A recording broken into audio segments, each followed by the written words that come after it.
Bloomberg Audio Studios. Podcasts, radio, news.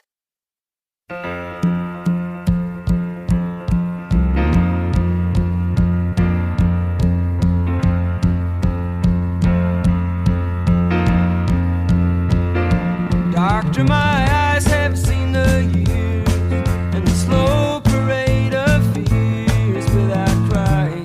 Now I want to understand.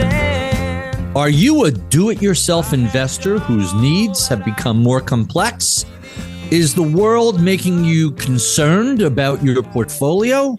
How do you know when it's time to bring in some professional help? To help us unpack all of this and what it might mean for your portfolio, let's bring in Dr. Jordan Grumet, a physician whose specialty is the intersection of money, mortality, purpose, and regret. He's trained and worked in both internal medicine and hospice care. His prior books include Taking Stock, A Hospice Doctor's Advice on Financial Independence and Living a Regret-Free Life, and The Purpose Code. So, Doc G, let's just start very basically. What does it mean to fire yourself as a DIY investor? Well, Barry, I grew up in the financial independence retire early movement. These are the young, scrappy people who are trying to save enough so that they never have to work again. And so we were kind of cheap back in the day, right? This idea of why pay someone else to do what you can do for yourself, that was good in a sense because it made us deeply understand our investments. But as I get older, I realize that sometimes it makes sense to fire yourself. In other words, bring in the help when you need it because you can't know everything. So I know you've worked with other financial advisors. What has your own experience taught you about what financial advice should and should not address? I had Roger Whitney the other day on my podcast, and he is one of the financial advisors I really respect. And we were talking about this idea of the balcony of your life, this idea that you want to stand on that balcony with your financial advisor, look out at your future and start to plan. This doesn't look like, boy, I want my net worth to be this many millions of dollars. It's more a question of how do I see the landscape of my life appearing in the future? That has to do with money, but that also has to do with family. It has to do with travel. It has to do with career. And so it's really this holistic approach. As a doctor, we used to see people and we talked about the biopsychosocial model, the idea of not just seeing what's hurting a patient, but how they fit in their environment and their needs. And I think with the financial advisor, it's actually very similar. Really, really interesting. What are the tasks that a smart do-it-yourself investor can probably handle by themselves, and what areas do they tend to run into trouble? So the truth of the matter is, when you are young and you're in the accumulation phase, it's almost hard to mess up, right? You have to do what Nick Majuli says, just keep buying. And so when we're young, there's lots of room for error. So starting to understand the stock market, starting to understand index investing, writing out your investor statement or plan, basically accumulation is really something that most people can manage. Now, the caveat is that you have to be able to control your emotions, right? So anyone who's going to sell the minute the stock market drops on any given day probably needs financial advice right away. But assuming that you have the solidity of your character enough to be able to realize, okay, the market dropped, but I'm going to stay where I am and leave my money where it is. As long as you can pass that hurdle, a lot of accumulation and being young is quite possible to do it yourself. So how can a do-it-yourself investor recognize the difference between being reasonably capable and becoming overconfident? What are the red flags that they should be paying attention to? Well, here's something I think we don't normally think about. When we're talking about building wealth, what we're really talking about is concentrating risk. And for your average person, you're going to be concentrating risk in your career, right? You're going to be building and getting promotions and making more. You're going to be concentrating risk in your business if you're a founder or if you have a side hustle.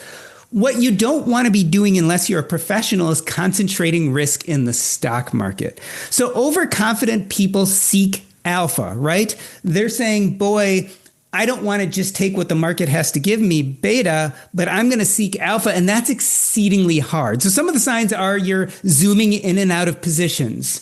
You're looking at lots of multiple stocks instead of thinking about index funds. You're falling into the trap of FOMO, right? You're starting to fear missing out. And so you're making very reactive decisions. So, if you're setting and forgetting it and maybe evaluating every 6 to 12 months, you're probably on the right track. But if you're looking at that stock market every day and buying and selling on a regular basis, you're probably overconfident. So this conversation is a giant exercise in confirmation bias. For me, I've spent, 3 decades telling people you can do it yourself, but there's an important caveat. You have to have a plan. You have to be disciplined. And when things start to head south, you must manage your own behavior. Is that oversimplifying advice to do-it-yourselfers, or is that more or less a path to success that you've watched in your career? No, I think it's a beautiful assessment of how things should be. Really, there are 2 things you need to watch out for as a young person. The first is your own behavior, which we just talked about. And then the other thing is when you go from accumulation to decumulation, that's a hard stop in my brain. That's when you should really say, okay, do I need some professional help? But when you're a young person, those are really the 2 red flags. And I think if you can keep those under control, doing it yourself is very reasonable.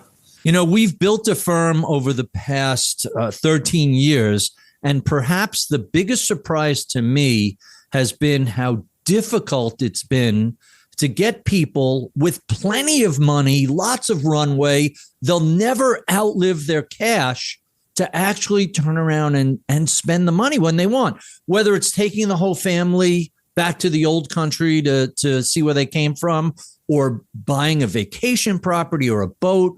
Or I got a phone call from somebody who wanted to buy a Ferrari, and I'm not exaggerating. He could buy a Ferrari every month for the rest of his life and never run out of money.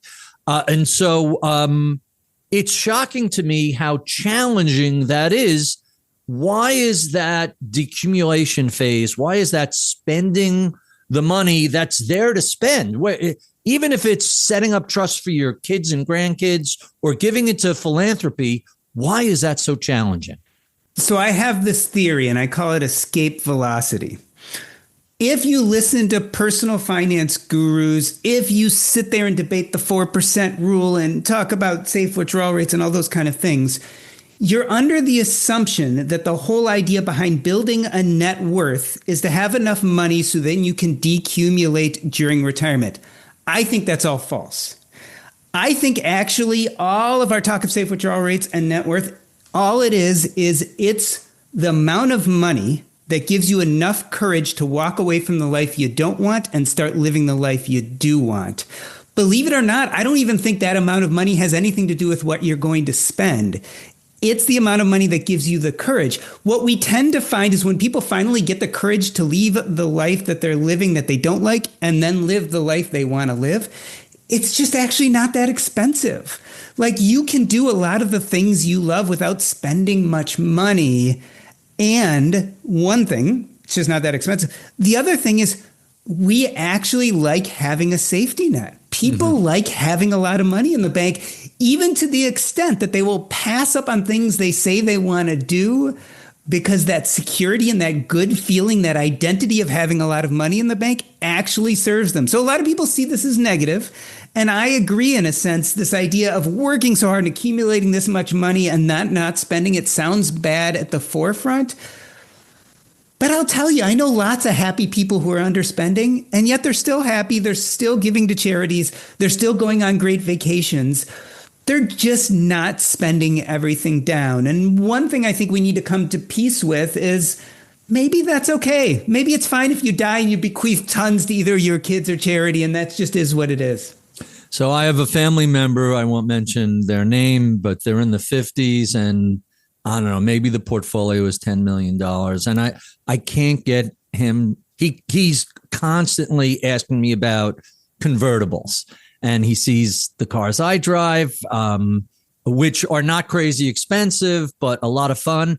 I can't get him to spend $25,000 or $50,000 on a convertible that he's jonesing for and will have no impact on his net worth. How do you advise a person like that? You know, I just had a conversation with Jean Chatzky, who wrote a book that's forthcoming soon called The Forever Paycheck. And she makes, a brilliant point. With some of these people, what you have to do is set up a paycheck so they feel like they have money that they either can spend or have to spend. So you take someone with a net worth of 10 million or 11 million. The idea is to structure their assets in such a way that they feel like they're getting a paycheck every year and they have the freedom to spend that paycheck till it's at zero. So a muni bond portfolio or something like that just kicks out regular yield. So you can do it in so many different ways. You can do it with annuities. You can do it with a mix of annuities, their Social Security, muni bonds, what have you. Or you can even go the other way, which is have your advisor say, I'm just going to liquidate this much equities every year, regardless of where the market is. And we're going to call that your paycheck. It's funny. This is not a math problem. This is a brain problem. And so the question is, how can you set these things up? A good friend of mine made the joke. He said, well, I have something called the fun bucket, and I put as much money as I think I can spend every year in the fun bucket. And whatever's left, I either spend it or I have to donate it to a political candidate I hate. And that is the trick he plays on himself to make sure he spends it. The fun bucket. I love that idea. So you mentioned the transition from accumulation to decumulation. What are the other big transitions? Retirement, inheritance, selling a business, divorce, where the people who are doing it themselves might be most vulnerable? So, I think there are really two situations. One is where emotions play a big role, right? And so for some people, retirement, they just get very emotional. They don't make great decisions. A family member dies and they get an inheritance, and you tend to make emotional decisions, especially at the beginning. So one is any place, whether it's a divorce or a death or even retirement, where you feel exceedingly emotional. This is going to be different for each person. The other time where I think it's really important is when the room for error is small. And so, for instance, and this is why I always say when we go from accumulation to decumulation, we have to be really thoughtful because you might be depending on healthcare subsidies, right? And if you decumulate incorrectly, you may find that those subsidies are no longer there. Or you might be making complex Roth conversions. And if you do that wrong, it can really mess you up and put you in different tax brackets. Or if you have a disabled child, and so you're starting to plan for the fact that you're not going to have any income anymore, the room for error can be very small in those situations. And so that's an indicator that a financial advisor, a professional, even if all they do is look over your work, is important. We tend to forget, like, hiring a financial advisor doesn't mean you hire them and they do everything for the rest of your life. It's a continuum. You can hire a financial advisor to look over your work. You could pay them hourly. They can give you some recommendations, and then you can carry it all out yourself. So there's really a continuum of how we use a financial advisor in the first place. Interesting. So you mentioned several behavioral mistakes. I'm curious, what do you see as the most common behavioral mistakes from young DIY investors? And what do you see amongst the more financially sophisticated investors? I think that in the young investors, it's definitely an overconfidence issue. And again, we talked about this a little bit. It's the seeking alpha when they should be concentrating on beta. It's this idea that I know better than everyone else. And maybe they haven't been around the block enough times to see a stock go to zero. You see this all the time in alternative assets too. We're experiencing this right now with multifamily syndications. Mm-hmm. For years, people were telling me and everyone else, multifamily syndications are the way to go. Very little work, very little risk. And what are we seeing now? We're seeing some of these go to zero. Literally, people are losing everything. It's overconfidence, and a lot of times it's seeking alpha. Now, as you get older, believe it or not, I think the bigger problem in really mature DIY investors is you get complacent. Like, the world changes. And for instance, I'm a big believer in index funds. And I want to believe that index funds will be able to ride that wave for the next 50 or 75 years. But I'm also open to this idea that we can become complacent, and we have to keep our eyes open, and we have to look for how the world is changing. Will index funds be the way to go in 50 years? I don't know. I'm going to keep paying attention. That doesn't mean I'm changing things. That doesn't mean I'm reacting to little changes in the market. But I'm keeping my eyes open, especially as I get older and I'm in decumulation. We're really talking about risk modification. So I'm not as worried about returns as I used to be. I'm worried about losses. I want to modify my risk in such a way that I don't have those really deep losses anymore. Whereas, if my money returns 4% one year or 8% one year or 6%, but the market does 7 or 7.5, I might be okay with that. Really interesting. Last question. As a physician, you compare good advice to a diagnosis. What should the diagnostic process look like before someone either recommends a portfolio or recommends a change in course of financial behavior? Tell us what that looks like. So when a person comes into the office and has a medical problem, I can assess that medical problem and give them a quick treatment and send them off. And that's very transactional, and it solves the problem for the moment, but doesn't solve the greater problem. Remember, I talked about this idea of the biopsychosocial model. We need to put a person in the context of who they are, who their family is, what their stressors are, and what their goals are. So when you walk into a financial advisor's office and you're trying to assess, is this the right financial advisor for you or not? One of the first questions they should be asking you is, tell me about your goals. What are your dreams? It shouldn't be, what is your goal net worth? It shouldn't be like, how many millions do you want to have by the age of 50 or 55? Because that's only one of many questions. The bigger question is, what do you want to accomplish? What's important to you? Who are the important people in your life? And what are the must-haves? And once you get past that's when we can start looking at your specific financial goals. What are the trade-offs? Is retirement important to you? Or maybe you're willing to work longer to enjoy life more now. All of those are bigger questions. It's equivalent to the biopsychosocial model. We really have to put people in the context. And any good advisor is going to put you in the context of your life and try to stand on that balcony with you, look across the fields of your future, and try to help you plot out that best life, not just financially, but generally. Really, really interesting stuff. So to wrap up, if you're a do-it-yourself investor, there are a handful of mistakes you need to avoid. When you're younger, you have to be aware of overconfidence and alpha chasing. When you're older, complexity, changes in life, changes in the world might lead you to seek additional help. You can do it yourself if you're disciplined, have a plan, and manage your own behavior. But there are times when you might need various types of help. Lots of it is available across all sorts of different price points. If you need assistance, go find it. I'm Barry Ritholtz. You're listening to Bloomberg's At the Money. Got to my eyes.